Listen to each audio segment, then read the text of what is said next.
Hey guys, Sublord here, back in with another action figure review. And today will be, in a way, wrapping up my looks at the Marvel Legends Executioner wave with his boss, the Enchantress, brought to us by the fine folks over at Hasbro, who will be fine folks for this video because while I didn't hate the original Enchantress figure, this is a definite upgrade. There's no denying that. Not only does it have the double-jointed elbows, the double-jointed pinless elbows, she's got a much better head sculpt and is a little bit more solid than that original version. I didn't have problems with mine, but I know a lot of people had gummy leg syndrome with theirs, so I get it.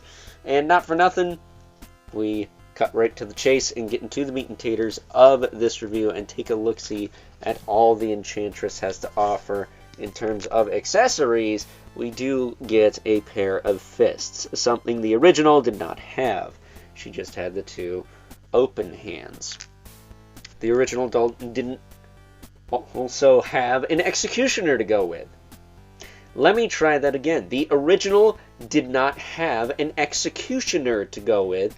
And this one does. That said, this one also has the biggest pain in the arse magic effect I think I've ever had to deal with. Granted, I think this hole right here, I push that on her arm and it stays in place. Is that where it's supposed to go? I don't know. I don't care. It works for me. This looks like a clip here. And then I think there's like another clip spot somewhere else for like larger arms, but this right here, it kept the effect out of her face and on her arm, so there you go. Other than that, I'm not a big fan of this effect. I think it kind of sucks. But, and you only get one, so that's kind of lame. I do kind of prefer the old ones, because those aren't used to death like the bubble effects. I know people are sick and tired of those, myself included. But taking a closer look at Enchantress, that head sculpt is very, very nice. Ton of hair. Oop. And it just fell off. Okay. But we got a ton of hair. And I don't know why, but she low-key reminds me of Doro Paish from the band Warlock. That's a good thing.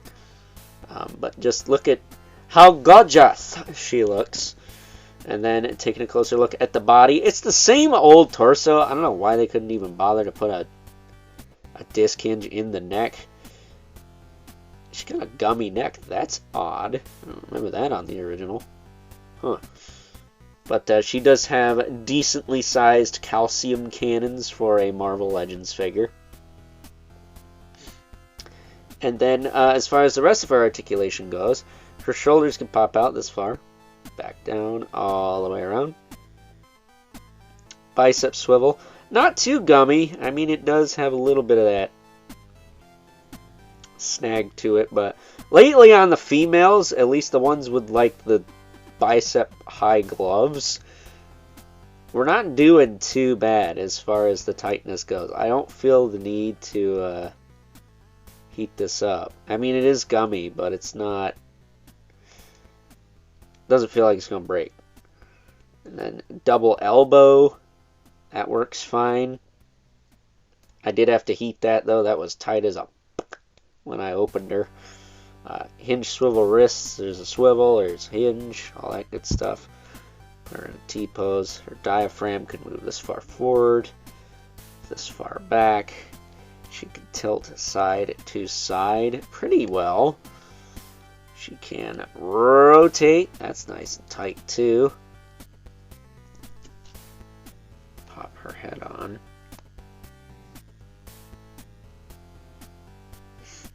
Her hips can kick out about that far. I don't know if you can cheat and get them out a little more. You kind of cheat and do that. I wouldn't recommend it though. You might pop them off the socket. She does have a thigh cut that also does not feel very gummy. Maybe a little tiny bit.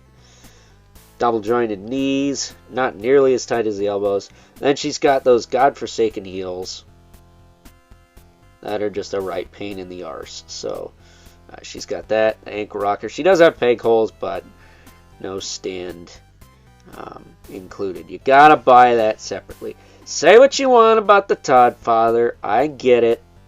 I've been there too, but at least he gives you a stand when the character's got freaking high heels. But yes, a decent update. Although one I would have liked to have seen on the Power Princess Bobby, maybe, because she's Asgardian. I think she should be bigger than an average-sized chick, but that's just me. So, with that being said, it is now time that we move right along and take a look at some size comparisons. First up, here's good old Enchantress, alongside a couple other figures we've already taken a look at from this Executioner Build-A-Figure wave. We have both World War II Logan and Phantom Rider, my favorite figure of the wave. Spoiler alert, not spoiler alert, because if you know me, you know me. That said, both of these guys are already up on the channel, so please check those reviews out if you haven't already. Would really appreciate it if you did. And stay tuned, because tomorrow we are going to be comparing Enchantress to her buddy, the Executioner. But as it stands, it looks like Enchantress might be the tallest of the three, but since she's Asgardian, and since Wolverine is a little teeny tiny guy, that just makes sense. So getting these two out of the way, I think Phantom Rider might come back for the Executioner video tomorrow as well. What do you think? I think we need to bring in our two regulars, the Mythic Legion's brother Manibelith, and the infamous 11 Spawn, who, and I'm curious about this one because she got high heels and big hair. Nope, still towers over everyone. He cannot be defeated, and for the time being, he won't be. So with that being said, it's time now that we wrap things up with some final thoughts. Overall, and while there is no denying that this version of good old Enchantress here is a definite upgrade to the previous release, or releases if you have the Raft exclusive version, it is still far from perfect, because she's got those gosh darn heels that make her a pain in the arse to stand, and I gotta be honest, I'm not a fan of this new effect piece. I like the old ones, because they were sturdier plastic, they stayed in place. This one, I had to MacGyver it to get it to not flop around on her arm, but there is a possibility that I'm just stupid and don't know how it works. I won't rule that out, because I've seen plenty of people say that they like this effect and they're able to make it work. I just couldn't. I ran out of patience, to say the very least. So, with that being said, hope you guys enjoyed this review. Until next time, catch you guys later.